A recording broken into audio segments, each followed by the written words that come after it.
We are going to be talking today about storytelling. We want to do a combination of things. We want to talk to you about telling a story, but we also want to talk to you about telling a story in 2020. Because one of the great things about telling stories is people hearing them, okay, or seeing them, or them being communicated to someone. You can make a lot of great stuff, but if nobody sees it, who's hearing the story? And so we want to talk about that, and then we also want to get practical with you guys, show you how you can do this wherever you are with whatever equipment you have. Where do you guys hear stories? Go. From my Instagram. wife. From your wife. My children. Children. Netflix. What do you say? YouTube, my man. Netflix. Those are all great storytelling areas. Because we see stories everywhere in life. Right now, what's happening right now is part of your story. In the story of your life, this is a little page. Unless you like take something and you like build something out of it, like, oh cool, that was the start of a chapter. Or it could just be a page in your book. It is all part of our story. Why are stories important to us? Well, because we're humans, and that's literally, like I just said, it's our life. Yep. Stories are every part of our life. Anytime in your life you can think of a memory, that is part of your story. That is a story within your larger story. Brett, don't worry about it. I'm about to give up. I'm about to give up completely. I'm going to give up for you. All right, awesome. Brett Neal, everybody. Yay! Thank you. Back at it again with the white bands. Okay, so Brett, you're supposed to be standing up. You good?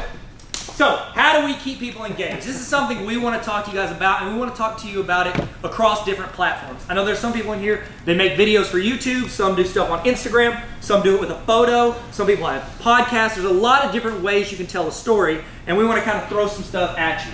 Brett, anything I haven't said that you want to say? No. Excellent. Okay, so here is a list of some things to ask yourself before you tell a story, you build a story. Brett. I'm gonna soapbox now. It's my turn. Oh, just take a picture. Okay, so this is, I'm getting a little preachy, but this is something that, like, this is the checklist I essentially go through every time I'm thinking about when I want to make a video, because I make videos, so I tend to think of stories in that way. First thought is, what is your story? Because I always love this. Anytime I do a testimony video with people, people sit down and they're like, I'm going to tell my story. Well, they're not going to tell me their story. They're going to tell me 43 stories. And it's my job to decide what's the one story I want to tell. Sorry, Brett. I get that. So I had this one anecdote about this one pastor one time. I'm not going to name names. Who came in and he was going to do a 5-minute testimony video. And 30 minutes later, he was done talking. Whoa. And it was excellent. Did he practice? But the thing that we had to then do was realize, okay, you just told me 15 stories. Now let's trim down. What's the actual message that we want to say? Because anybody who's ever watched a movie understands, with movies there's, I'm going to get a little nerdy, but I'll go into it. There's the explicit meaning and the implicit meaning of any movie. Like Star Wars, the explicit goal is to defeat the evil empire. Stars shooting each other. Pew, pew, pew. So sorry. I'm so sorry. Yeah, implicit meaning is that, I mean, what's the story about? It's about a young boy finding himself and finding his place in the world. I could go deeper into it, but I'm panicking and I feel like Rick is making me paranoid because he knows all about Star Wars. Is that too retro? It's in the 70s, not the 90s. Okay. An important question after you figure out what you're trying to say is, how are you going to say it? Because there are interesting ways of doing it. Oftentimes, I mean, I think Tyler Tarver is a great example of this. If you're going to tell people the truth, I love the phrase, if you're going to tell people the truth, make them laugh, otherwise they'll kill you. That's something that I tend to live with a lot. But it's one of those funny things of, you ask yourself not just, what am I saying, but how am I going to say it so that people will engage? We'll dig further into that in a minute. Yeah. And then this is a big soapbox for me because it drives me nuts when people think about this. So often I hear, especially Christians, say, oh, well, they're just twisting my words. Well, sometimes they are. Sometimes you're just saying it poorly. You need to not just think about what you're saying, you need to think about how people are going to hear what you're saying when you tell a story. And that is, I could go deeper into that, but I feel like I'm not gonna, too preachy. Come on. Challenge, but don't alienate. Challenge, but don't alienate. Kevin, stand up, join us. Yeah. And this is a big one. Anybody who's ever spoken in front of a group of people knows this one all too well, I'm sure. How do you say it in less words? Video has trained me very much to try and trim what I'm saying. So say 3 trims, not 4. when you're repeating yourself like that. And so think about what you're saying, but also how can I streamline it? Because especially in video, where nowadays people, if they see a video is 11 minutes long, they're like, I'm out. Yeah. How can I say it efficiently and quickly? I'm sure pastors who have spoken before. The first time I ever spoke in front of a group of people, I was supposed to talk for 25 minutes. I spoke for 45. I would like to go back and apologize to all those people. Please do. This is a smattering. I'm trying to do it quickly because I just want to give you some high-level stuff so that we can kind of dig in later. But this is a big one for me, and this may be the biggest one for me. Lead breadcrumbs that lead them to their own conclusions. This is a little. You can accuse me of being a little cynical, but I'm going to say it anyway. As people, especially this generation, they don't want to be told the truth. They want to figure it out for themselves. And so when I'm making videos, who here has watched a Christian movie before? Oh yeah. Who here has enjoyed a Christian movie before? There was an okay one that one time. My biggest frustration with Christian movies is they take the Bible and they beat you over the head with it. And nobody wants to learn that way. People want to be led to their own conclusions, and so this is a little cynical, but I'll say it. If you're telling a story well, you are leaving breadcrumbs that lead to a conclusion that they think that they've come to all on their own. And then lastly but not least, Kevin, what was the last one? Challenge, don't alienate. Yeah, we are a culture that doesn't like being uncomfortable. I would argue that that's the God of America, is comfort. But you also need, if you want people to grow, you need to stretch them, you need to challenge them. But if you challenge them so far, see politics, against their opinions that they're not willing to listen, you are accomplishing nothing. So you've got to think about, how am I pushing the envelope, how am I stretching them, but not how are they going to hate me and turn this off 1 minute into my awesome Tyler Tarver YouTube video. I'm done. Excellent. That was so good, Brett. Woo-woo. I love that slide. Okay, so let's talk about the 4 types of video storytelling. Obviously, there are multiple ways to do it. These are the 4 basic ones I'll think through, and other creators that I know think through whenever they're making a video. When you're thinking platforms, what's the best platform for us to make video and put it out there? YouTube. It is the Goliath of video right now. And Brett and I were talking the other day. It's like, well, what's the next thing besides video, YouTube? It's not. Like, we're done with the whole, like, the past 10 years of, like, oh, Facebook and Twitter and MySpace and all that. We've got the winners. Now we're going to have our little ones pop up, and then the winners eat them and buy them. Okay? We saw that with Instagram. Facebook owns it because they saw the popularity. They're like, yep, we'll take it. They offered it to Snapchat. They didn't do it, so they said, well, we'll just make Snapchat on Instagram. So that's what we're going to see more and more of, are these big ones taking people. YouTube right now. Anybody on YouTube TV? Yeah. There's like 3 or 4 of y'all. Ask that in 3 years, maybe half the room's going to raise their hand, because they do online video better than everyone else. And so all they're doing is pulling in that medium, and they're going to own it too. So here we go. First one, we call this a Neistat model. Anybody ever seen Casey Neistat? Anybody? Okay. Amazing storyteller. He started out making a couple, he made a series for HBO, did commercials, interviews, stuff like that. And then, where you probably heard of him from, is where he started investing into YouTube. The difference between him and the people who were doing something called vlogging, where they like film their day. Most of them, it's like their phone, they're like, hey guys, I'm going to the store, this is my kid, oh, the end, bye, subscribe. That was their video. Whereas Casey essentially made 800 videos in a row, like every day, about his life, and it made it look like a movie. It was like a 10 to 15 minute movie, and you felt like invested in his story. And there's some things he did while he was making those that made people so attached to it. Okay, so whenever he makes videos, he's making a short film. It's not just him, talking like, hey, what's up, I'm going here. It was him. He'd walk in the room, he'd set up his camera, he'd walk out of the room, he'd come in the room. So here's the deal, guys. Today we're talking about storytelling. He would come in and actually give thought to it. You watch his videos, if you think about how he sets up those shots, whenever he's like filming himself climbing up a mountain, he's already climbed the mountain, set up his camera, walked down the mountain, then climbed back up the mountain to do the video. He's putting so much work into it, and that's one of the reasons people loved it, and then everyone started emulating him, okay? Whenever you are doing these videos, whenever you make videos, the people in your videos are the characters to your show. Okay, so I'll use Casey because we're on his model. There was a UPS driver that was in some of his videos coming around once every 2 or 3 weeks. His name was Marlon. Marlon became a character in his show. Friends, Gunter, remember him? Oh, yeah. Gunter?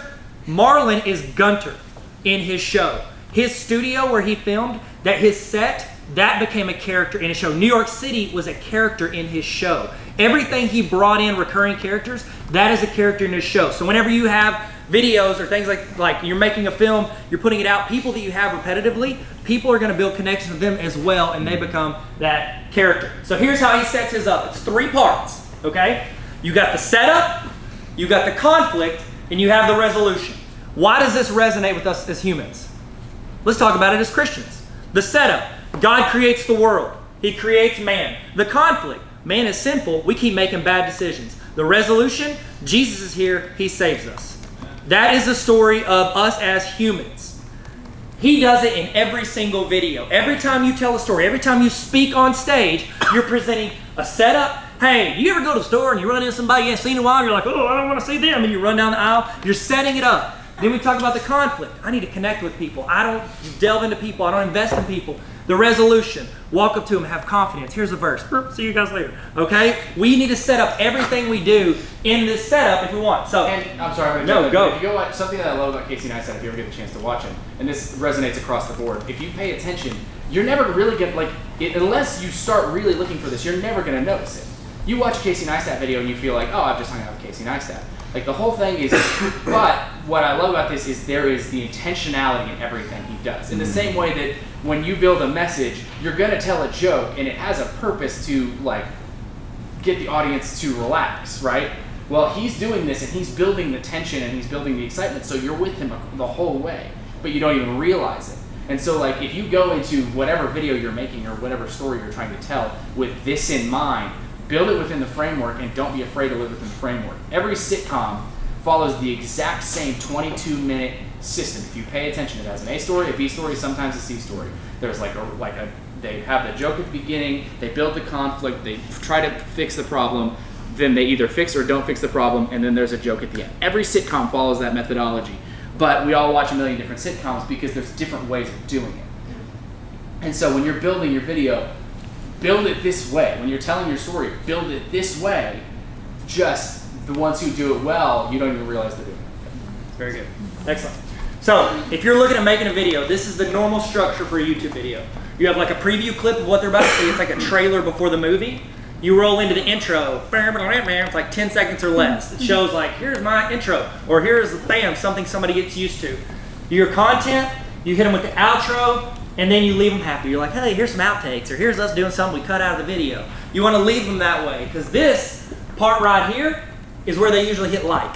They're like, oh, it's a good video. I need to like that, or I need to favorite that. Yeah. Here is where you grab them. If you give them something here, we're going to talk about one of those models, how you keep them to the end. Okay? Next one. We're going to talk about it right now. This is called the Jenga model. This was, anybody ever heard of Logan Paul? Logan Paul was a YouTuber, rose up like one of the fastest rising YouTubers for a while. The reason he did, he almost perfected this model, and now you see people emulating it all the time. If you see a 90s cartoon character, it means it's a link, so I'm going to click that. I'm going to show you just the first few seconds of this. So here's a clip. Watch the intro of this. Well, not listen to it though, because no volume.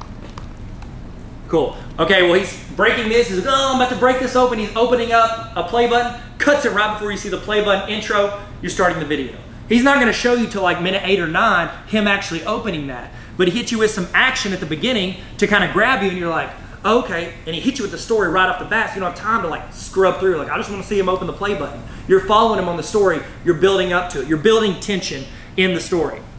All right, let's go back to presenting. But does anybody else have anxiety? Or is everybody good? Like, I feel like we're going so fast. We're going really fast. Everybody feel yeah, good? well, we started like half our time going. Yeah, actually, y'all know how long those lines are. So if we go over, like, either walk out or just chill, because you're gonna stay in line for 30 minutes anyway. If you have questions, provide. if you have questions, The Lord will it'll slow us provide. down. Just raise your hand. Yeah, just say something. Yeah. Okay, so just like in Jenga, anybody ever played Jenga? Which model are you guys? You guys like, oh, you can poke around or something. You touch it, you hit it through. That's the real way to play. That's how you make the game shorter, but then you gotta set it up a lot. Okay, my kids, they're like touching around. I'm like, quit, with my kids. cheater. Okay, you little, what are they? Gen Z? I don't even know what they are. So we like to stereotype people based on their generation they were born in. So just like in Jenga, as the game progresses, everybody gets a little bit more nervous. You start getting like, oh, okay, here goes. It builds that tension. That's what they do in these videos. They hit you with like the preview, And then I call it the remix to Ignition, hot and fresh out the kitchen. Wow. Yeah, I know. It has nothing to do with it, but I just like saying that. And then it builds up to it. It's a cliffhanger. You want the intro to be a cliffhanger, something that they want to hold on to until the end of the video. Why do they want people to watch the whole video? Well, you click on it, you watch it for a few seconds, you get a view. YouTube, it rewards people based on algorithms. The algorithm they switched to around 2016 was view time. If you go do anything to YouTube, if you go into your creator studio, they do not care about your views. YouTube doesn't. They care about your watch time. How long are people sticking with your video? So when you do this preview, you're keeping them longer in the video. It rewards the algorithm. It goes in front of more eyes. Yes, sir. Is that measurement a percentage of the overall length, or yes. is it based? Okay. It's a percentage of your video. Okay. As the longer people are watching, YouTube thinks that you're engaging people longer. YouTube's ultimate goal is to get you on their platform and keep you there as long as they can. That's why you're like, wow, these suggested videos are really good. Yeah, because they want you to keep watching.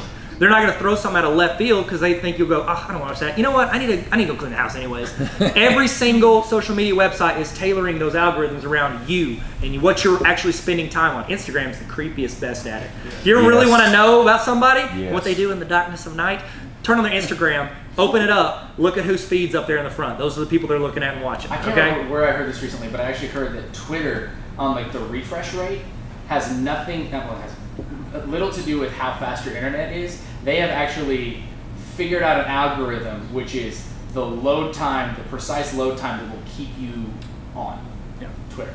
It's awesome. Smart. They're scrolling for you. Here it is again, and another one. Intro clip, intro, and then you build towards the conclusion, you cut it, outro. It's the basics of a Jenga model video. And every movie you've ever seen. Pretty much, yeah.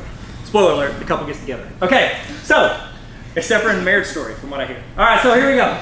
Marriage Stories. And they start with like poorly named. Let's just Next one, third one. Anybody know who Donald Miller is? Mm-hmm. Donald Miller, he wrote Blue Like Jazz, wrote a few more books. Well, now he has a marketing agency called StoryBrand. Anybody listen to their podcasts, read their books, any of that? Very good. I highly recommend it. He's one of the top 3 marketing people I listen to, and he does a very good job at telling a story. So, we were talking about Star Wars earlier.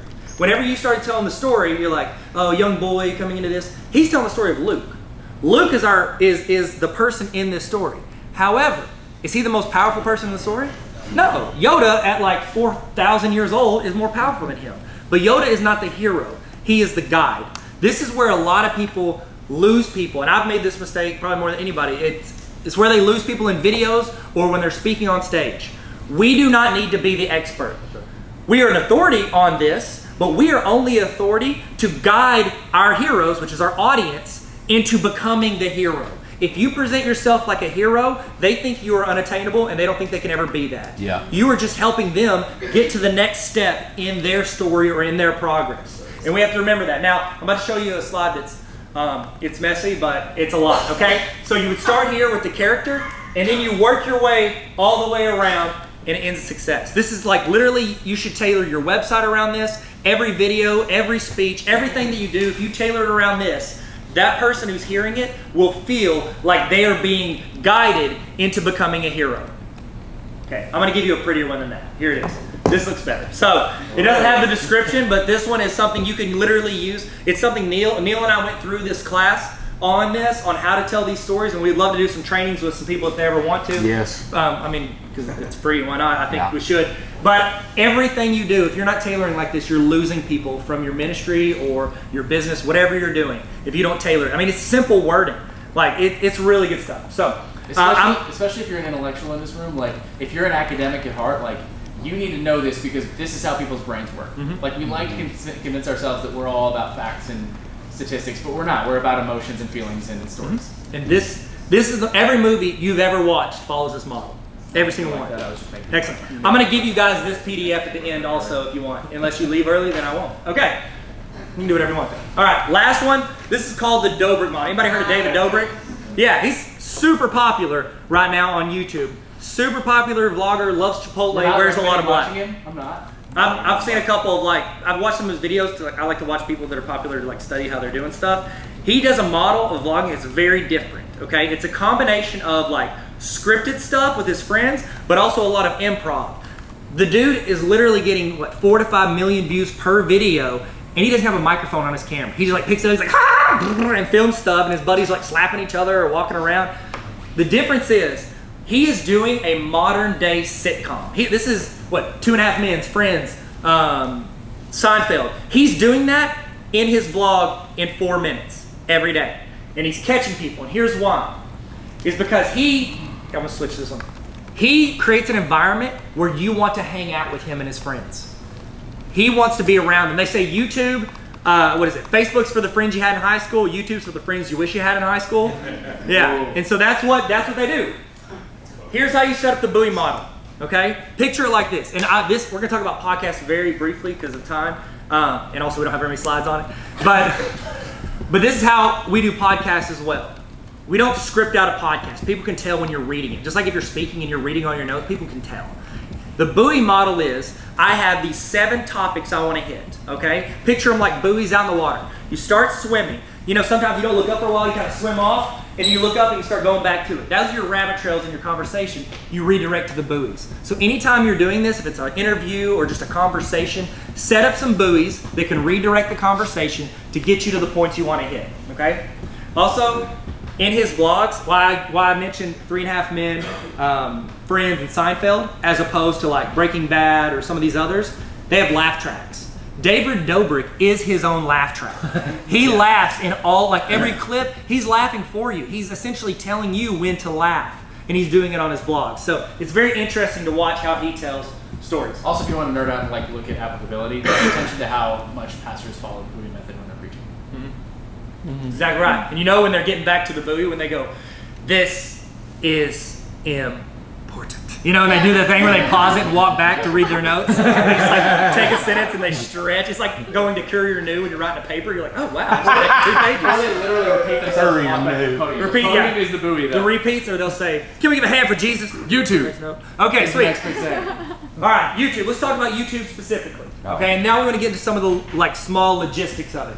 Okay, which camera should you use? A lot of people don't ever start because they're worried about their camera. The one you have. The best camera is the best camera you have on you. And honestly, we all have almost $1,000 cameras on us right here. These phones are phenomenal, okay? The only real negative for them is if you do selfie mode, unless you're on like the iPhone 11, it's gonna feel like a little tighter than most people are comfortable with naturally. And also lighting. Lighting is really important, which we're gonna talk about in a second. Okay. You can spend a bunch of money on a camera, but honestly, once you pass about 5 or 6 grand and you start going, I want to get a $20,000 camera, 99% of your audience aren't going to be able to tell between a $6,000 and a $20,000 camera.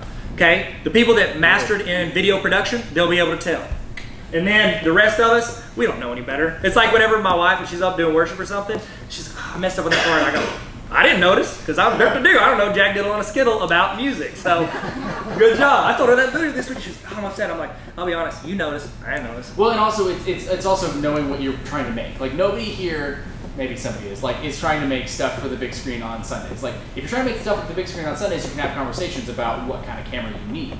But if you're making stuff for YouTube, Casey Neistat, who is one of the most important vloggers out there, is still filming on HD cameras. And I know everybody is going, well, what about 4K or what about 8K? I know you all care. I don't care either. But like, it doesn't matter. And also, under ideal conditions, an iPhone camera is as good as a $2,000 camera. Great. Oh, cool.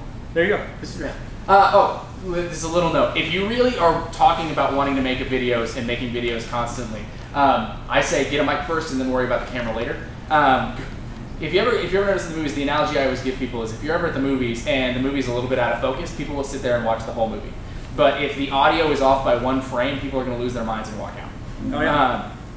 Like I can't tell you how many videos we probably, when it comes time to actually making videos and making them right, we spend as much, if not more, time on audio than we do on video. Because honestly, it's probably more important. If you're just talking about pure technical aspects to it. So if you really want to start making lots and lots of videos, spend a little bit of money and get a mic. I use this one because this is my go-to for like a cheap mic for people. It's awesome. It's on that camera right now. Bang for your buck. It's a great option. Yeah. So get that, pop that on your camera. They also have a version for your iPhone that you can pop on your iPhone that we use sometimes, and it'll do the job. Now we could talk to the audio expert about like finding the right room. Don't do it in an echoey room. Step 1. But there's a million things you can learn about audio. But That's good. Fun fact, if you put a video on Facebook or Instagram, this is keep in mind if you're promoting your ministry or you're going to do a post and it's important to you, I think the average is around 56% of people who start a video on Facebook or Instagram have no audio on. That's why whenever you go to Rich Wilkerson Jr. or Stephen Furtick or all these, they have text over the top because they're solving the problem, the communication problem that you don't have when you're at work or sitting on the toilet or wherever you don't want audio playing, okay? Or while your spouse is talking to you. So, what should you shoot with? Shoot with the best camera you have. If you have a budget, awesome. Text Brett, he's smarter than me. If you want a real cheap budget, holler at your boy. I do a lot of things with cheap crap. So, if you really want to know, ask Drew or Jay Parker because that's who I talk to. Yeah, excellent. Sweet. Let's talk about shooting tips. Everybody get your phone out. We're gonna do a practical example, okay? One thing, this is the first one. If you're filming on Instagram stories, this is fine. If you're making any other kind of video, turn it like the movies you watch at the theaters. Nobody goes to the theater and they go, oh, there's a vertical video. No, film it like a movie. Do you understand? Like our brains are hardwired to this. So film like a movie. Hold it at eye level. Anything lower, you look like your grandpa. Anything higher, you look like a girl in the bathroom doing a selfie, okay? Eye level, that's where you want. Next, and this is one that people screw up on more than anything. You are not the camera on your phone. Yep. Everybody, you're like, I'm watching the video from my mom, and I'm like, it looks like she's staring at somebody in the room. Is she being held hostage? No. The camera is right here, okay? Look at the camera when you film. Okay? Do whatever it takes. If you need to cover up the screen, cover do this. Up. This is the best way to do it. Get yourself in there, look in the mirror to make sure you're actually in the frame, and then stare at this camera. Because I'm not on this. You know what's even worse than looking at looking at yourself is going from the camera back to the lens, back to yourself, back to the camera. It is. To you, to me, you, me. Okay, so yeah, you do it. Decent lighting. This is the one that is the most elusive. If this was an outdoor window, okay, we'll call it God's light. Okay, you want God's light if you can have it, but not direct sunlight. If this is a window, what I want to do is I want to put my camera towards the window.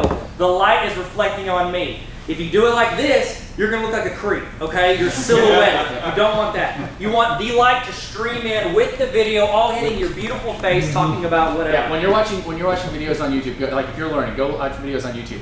Notice how every time they are by a window and they're either here or they're like turned a little bit so they can make it dynamic. To me, it's just important because a lot of people, I love telling a lot of people, the difference between professional and non-professional video has very little to do with the camera, and it has everything to do with color correction, which you don't have to learn till later, lighting, and audio. Like that's what you need to know, and that is one trick, and you're set. Excellent. Perfect. Okay, let's talk audio before we actually do a practical example. Okay, think about what you're going to say before you start. Call it the curse of okay? Write out your buoys. If you're going to do a longer talk, if you're doing a short talk, just give one or two things.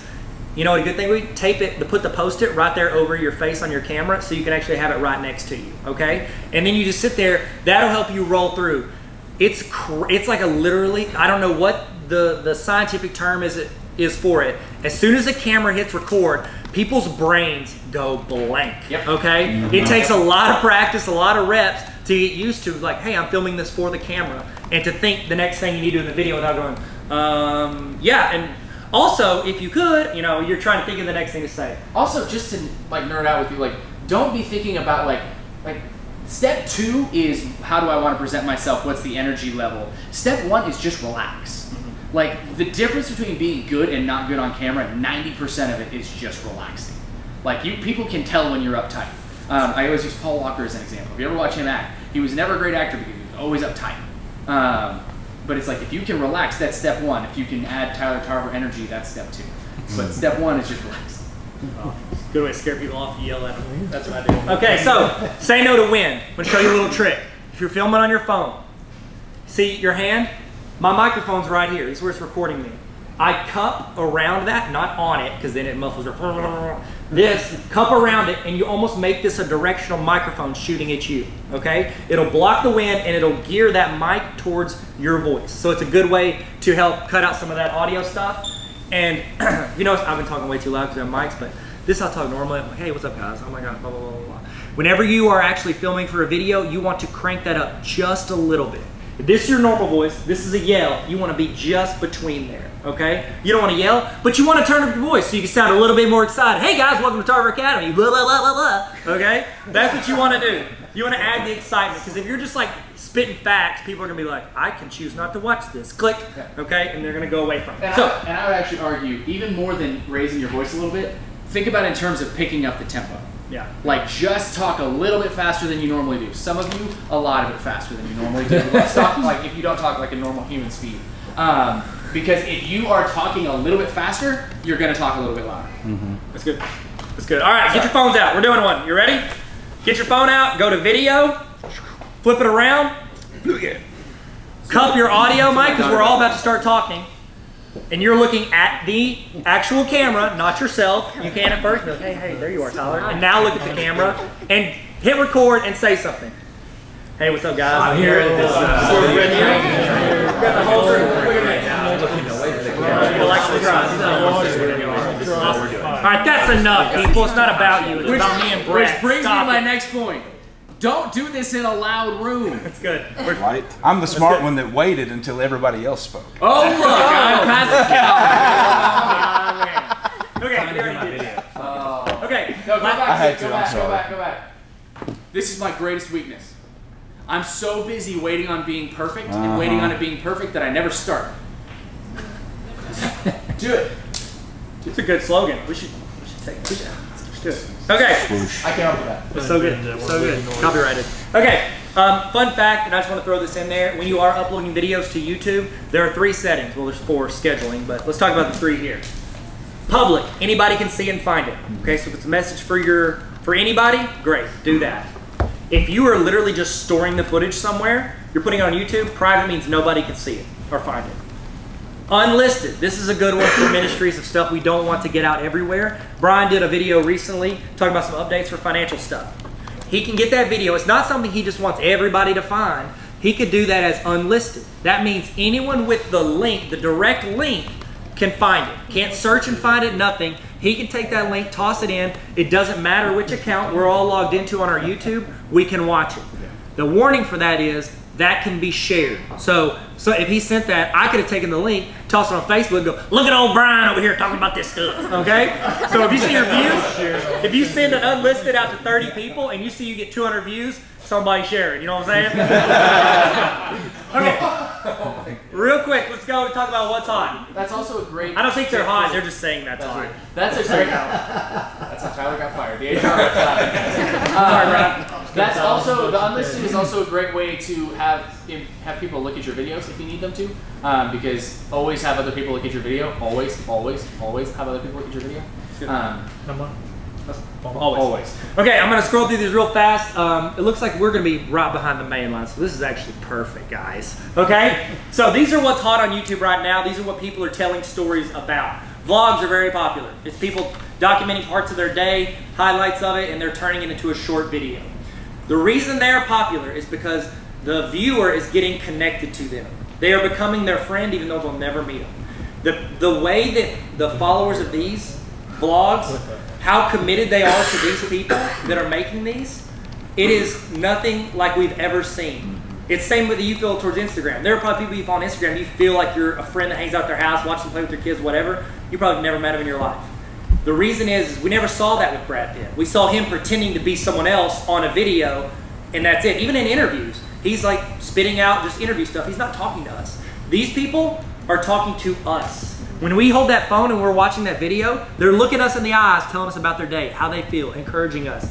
That's why this matters more to them. So something to keep in mind when you're talking to people in your ministry and how you can connect with them, even though you can't have 400 meetings a month. It's how you can still connect with them and then keep that relationship going. Tutorials are really popular. YouTube is one of the greatest learning devices in the history of mankind. That's just all there is to it, because literally any expert ever can put it up and help people learn. And it's just a wide level. I would argue half of you who are thinking about making videos, considering you're in ministry, live somewhere between vlog and tutorial. Yeah. Be accessible, but teach them. And watch both and learn from both. Mm-hmm. Like, take something from both of them and don't try to just model one. So good. So good, Brett. Thanks. Lists, people like these lists. Top 10 reasons that, you know, the last Will Smith movie. As read by a bot. Yeah, exactly. Gaming. Gaming is a platform that is very popular and it is growing. I think within the next 10 to 15 years, the top video game players will be making more than the top sports athletes. That's just legitimately what I think is going to happen. And if I'm wrong, no matter, we'll be talking about it. Okay.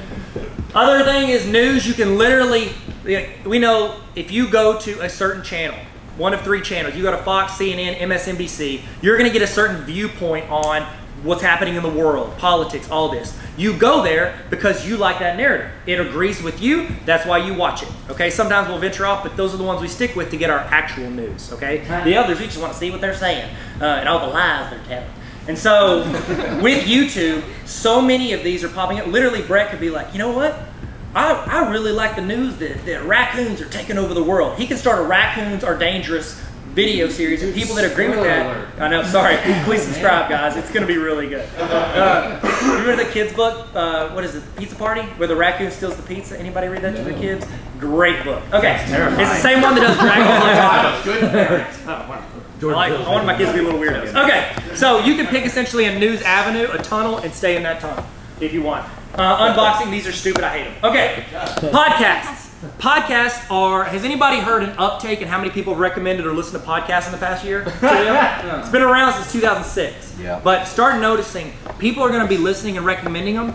This is going to get to even a larger market than video, because what 10 years ago was, 15 years ago was blogging. You're reading it, okay? Now, past 10 years has been the YouTube because it's accessible on our phones. Video is taking over. I think audio is going to be the next huge one, and the reason is when I'm reading or watching a video, what am I doing? Reading or watching a video. With audio, I can be driving, working in the yard, working out.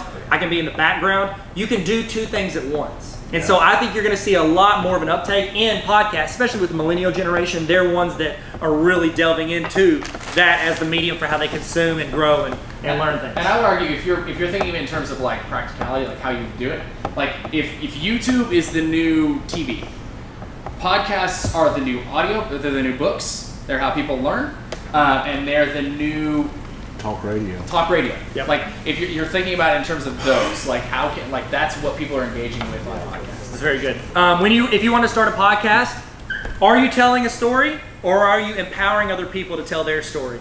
Most podcasts, a lot of the really popular ones are interviews because it gives variety. If every week I'm just like, well, this is Tyler's opinion on this, this is Tyler's opinion on this, people can get sick of that pretty quick, okay? But if I'm inserting that with other people, I think Joe Rogan does the best at this. Yeah. He is able to give his opinion throughout the interview, but also bring in theirs. So him as your main character, you're constant, but then he's also putting his worldview on that. I call it the Church of Joe Rogan. My brother subscribes to it. Everything Joe Rogan says, he's like, man, I'll tell you this, you eat some frog legs once a day, you're going to be able to float a little bit. I'm like, Bodie, that's not real. Okay, so. That'd be awesome. He's a trip. Man, sorry, like 40 Bodie stories went through my head. Okay, so building a series. This is what, whenever I was working with Woman Podcast about how they were going to set it up, it seems daunting to think like, every week I got to make an episode, every week I got to get a guest, what if somebody cancels, something happened?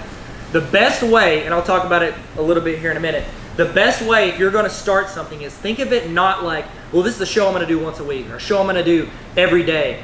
Think of it like a series. Whenever you watch a TV show, what's the one that just came out? The Mandalorian. The Mandalorian had 10 episodes that came out once a week, and then there's like an 8-month gap, and then they're starting season 2. Build out seasons of your shows. So if you want to do like advice from Tommy, and it's Tommy just talking about how to best serve in your church, and he's making it, record 10 of them, then start publishing them, and you can schedule them out once a week for 10 weeks. Okay? 4 seasons building an audience. I promise we're near the end. You guys are great. There's still a line. I promise. Okay? Number 1, good content. Say stuff that people care about. Okay? Don't overthink it. Brent was talking about it has to be perfect. I'm going to do this. The editing process is going to be this. Just document what you're already doing. How many meetings do you have with your leaders or different people throughout the day that is amazing advice that anybody could benefit from? It's happening literally in our church all the time, and we are not documenting. You want to talk about something that bothers me, Brett? You do? Cool. I'll tell you right now. Okay? This is something that bothers me. Okay, Neil Greathouse. He's going to start a church in Ohio. We had 12 years of Neil Greathouse. Where can I go see anything he ever said to people? For real. If he spoke on a Sunday, I can go to our New Life YouTube. Can I see meetings with his leaders? Can I see any of his New Breed stuff? Can I see anything that he's said to anybody over the past 12 years? No, he's gone, he's done, okay? There might be a chance in the next 40 years Pastor Rick's not speaking frequently, okay? Where can I hear stuff from Pastor Rick besides what's on stage? We need to document what we're already doing. So Don't go out and think, oh, I need to make this. If you're in a meeting convicting. and you're about to talk to somebody about how they need to do their social media or your passions for like 6 C's of leadership, set a camera up. If you don't have a video camera, get your phone out, turn on voice memos. You might never use it, but if you don't record it, you'll never have it, okay? Record your stuff. That's just my plea to you, because we're not all gonna be here forever. Let's let our message stay here and help people for future Come on, generations. bro. Okay? Spark's great for thumbnails. I actually prefer Canva. I signed up for 1 year. It's awesome, okay? Real quick, I'll let you see a practical model. This is what I use for my content map for my personal stuff. So, this is where we are right now, and then I have these videos scheduled out for YouTube. It's a little easier to schedule because I don't have to get in every day. So I've got the green, they're already published, finished, and ready to go. For my podcast, I've got series going out for the next couple weeks, and then I started filling them in again. You can schedule ahead so you're doing it in chunks. It's a series. Go in and film 10 videos, edit them all in a night or two, and then you schedule them out for the next 10 weeks. I've got a video every Tuesday going up. Make a backlog, make a backlog, make a backlog. Please, yeah. Absolutely. Hey, Tyler, did you say Canva? Canva, yes, C-A-N-V-A. It is awesome. I love that one. Spark I used for probably like 3 or 4 years. It's free, it's really good, but Canva has just more designs and templates. You literally just type in Instagram story, and it'll give you like 100+ designs. You can just drop your You stuff like it in. better, okay. I like it better. I pay, it's like $100, and I get the whole year, I did like it for no Spark. limits on stuff. I really like it. You think of how much you post, it's worth $100. I That's spend how it you on create all of your like graphics. every single one of them. Really? Yeah, I do them through there because I'm not good at graphics. If I'm using, like every now and then I'll go Photoshop, but it's once out of every 100. So, but yeah, and they can actually, so if you're making a video, if I make a video, I'm gonna toss it on Instagram, YouTube, Facebook, and maybe LinkedIn. What I'm gonna do, 3 of those are gonna be this one, and then the Instagram, I'm gonna do this way, and I need to do that for the story, vertical. You can just hit resize and it'll automatically generate it for all of those at once, and you can download them. So I'm it's gonna, nice. all right, I'm gonna give you guys a gift. If you are making videos for New Life Church, I don't care which campus you are, you're still New Life Church, email me and I will give you the login to Artlist, which is a music licensing site that you spend $200 a year and you can use whatever you want. The music's not that great, but it's good enough. There you go. I like it. Next one, be consistent. The reason I schedule those out every Tuesday is because it's consistency. When junior high, you know when I watched Friends? 7 o'clock on Thursdays. I remember that because every Thursday at 7 o'clock, that's when I'd watch it. Same thing with your online stuff. You can create a show or you can create a channel. So GLR, they want to create their own way to empower their people and equip them. You could have Tommy Hunt every Tuesday with Tommy, and it's Tommy giving some advice on something. like Seth Saturdays. It helps if the letters are the same. That's Tyler's thing. Seth Saturdays. And Seth gives advice on something, and for students or for leadership, and you can do that. Then you're only making 1 video a week, but you can have content every day for your ministry. And then it's also, you can cancel shows if somebody's trash. Okay, third one, collaborate. We did one for, Neil and I have a podcast, and we brought Joseph in. He did one with us on explaining Spotify, because he's on Spotify. I'm not, I do YouTube music. But it's great because you're sharing people, and we think, well, I'm gonna take their people. No, there's enough internet to go around. Share and overlap. Almost done community. I think Retro Rick over here is hands down the best person I've ever met in real life at building community around something online. It is absolutely incredible. He found a niche, a market that people are passionate about, and he literally he started pastoring people that are outside of the church, and he's like pulling the whole pastor, reach out, I love what you're doing, just compliment them, and then starts talking to them. He's got a friendship, and then they're both bragging about each other, building each other's channels up. Why isn't he teaching this? He did. It was a while back. Okay. So, it's good. Great job, Retro. Retro _ 2 underscores. I got it. It's good stuff. Okay, so connect with people and join the community. Have a conversation with people in the comments. If you don't reply to comments for your ministry under an Instagram photo, somebody's like, haha, I remember that, that was great. If you don't reply, that's like me walking up to Brian and go, hey, I really liked the HR meeting that we did. And Brian just looking at me, just walking off. That's what you're doing when you don't reply to comments. It really hurt when you did that. Yeah, and or if you just go, or you could, like, I say to Brian, and Brian gives me 3 smiley faces and walks off. Like, that's what you're doing whenever you give smiley faces and you don't talk to people. So, the end. Okay, that's, if you have any questions, You can run away if you want. you can leave if you want to, but if you want questions or just stick around and turn on your AirDrop, I'll give you the story brand PDF, and I'll give you a PDF of like a how to vlog. It's kind of like what we just did, but in a PDF format. So if you want it, just turn your AirDrop on. I'm gonna drop it to everybody that wants it. So you have about 8 seconds for the story brand. 6. Here we go. All right. Bam. Okay. There it is. Bang. Look at it. They're coming through. Look at that. I was talking to I was talking to a guy a couple days ago. Alright, well, Yeah, no. there's like their fourth house to build. All right. If not, text me later and I'll text it to you. What other way could you Okay, so I'm going to go in. I'm going to share the PDF with you if you turn it on right now. It comes at a cost. It does every time. Oh, crap.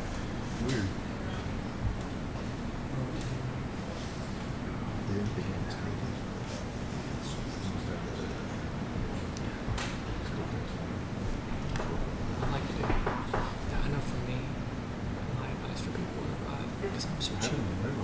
It's like, but you can't cut everywhere. So I like that. Just kidding. I'm not going to share it with you. You are. Okay.